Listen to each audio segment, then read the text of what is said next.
A very good morning to all of you. I am Professor Nidhi, Assistant Professor from SIITE Bhopal. Today we are going to study our next topic, properties of fluid pressure for semester 3rd. So basically, what are the properties of fluid pressure?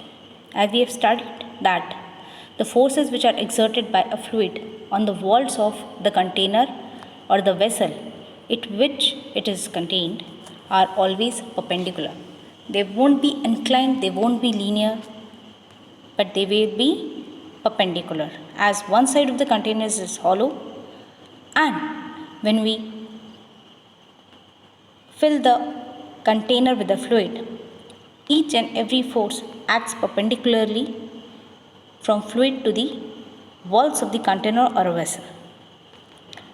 Second property says that a fluid pressure is directly proportional to the depth of the fluid and to its density.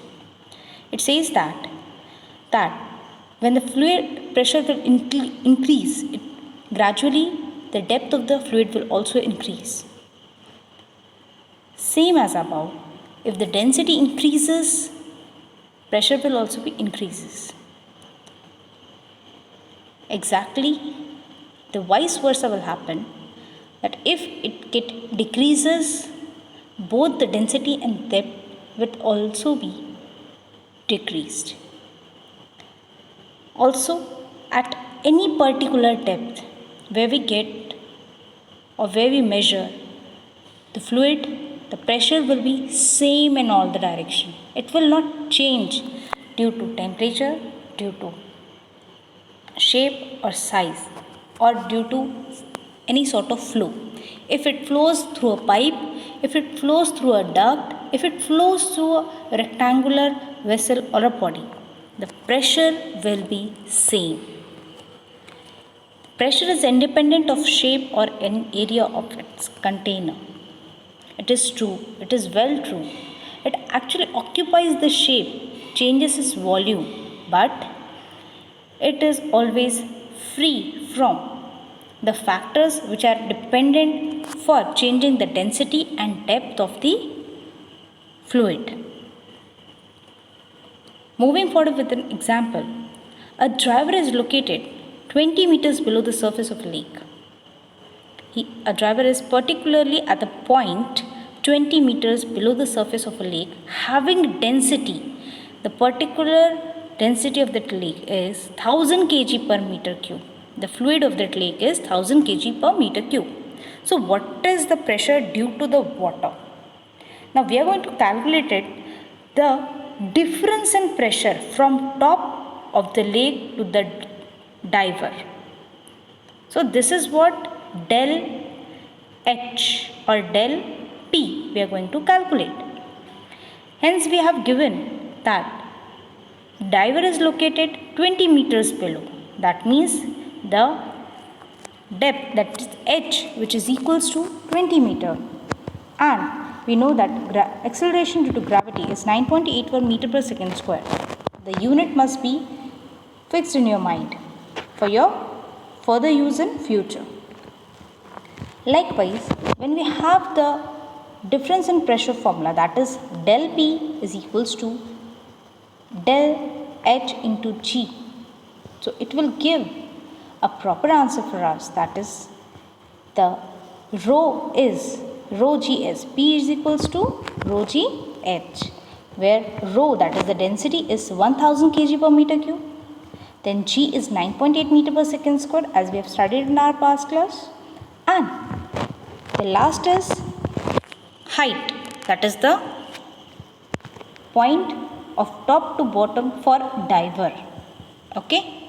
So after calculating, we get the difference in pressure from top to the bottom is 196 kilopascal. This is how we are going to calculate, by drawing a diagram, putting the given equations, delivering the formula, and giving output with an answer. Moving towards the atmospheric pressure, the basic way we know that to measure the atmospheric pressure is to fill a test tube with a mercury and then invert it into a bowl of mercury. Therefore, we know that the density of mercury is 13,600 kg per meter cube and pressure according to atmospheric condition is rho GH, where H is 0.760 meter for that particular mercury tube. Then likewise we calculate it also for mercury and we get the answer 101,300 Pascal. We must know that atmospheric pressure is always calculated according to the pressure difference given by mercury in a thermometer, in a test tube or in a vessel. The last is the absolute pressure. The sum of the pressure due to the fluid and the pressure due to the atmosphere is known as the absolute pressure. Then the gauge pressure, difference between the absolute pressure and pressure due to the atmosphere is known as the gauge pressure. This is how both the pressure are being defined. 1 atmospheric pressure is equals to 101.3 kilopascal, which should be done with your work.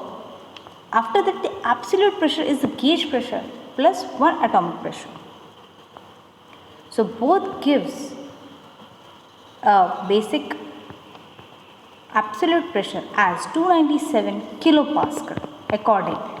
So these are the basic units, basic quantities which you have to summarize every time for your calculations, for your numerical problems, so that you can analyze your answer very easily.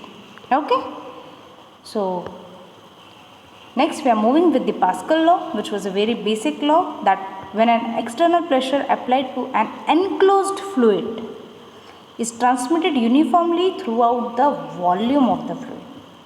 It is quite clear that when an external pressure is applied to enclosed, which is totally a closed fluid in a container, where the forces, the pressure is transmitted uniformly. It means the pressure will be same at each and every point on every base of the point of the fluid throughout the volume of the liquid. Therefore, pressure in will be equals to pressure out. The pressure over the surface of the fluid and the pressure inside the surface of the fluid will be equal. Okay? Here the force given is equals to force output, and the area on which it is given will be area we get in the output. That will not change at all. This is the Pascal law states. So thank you for the today's lecture. We have studied regarding the different pressure properties and the Pascal law.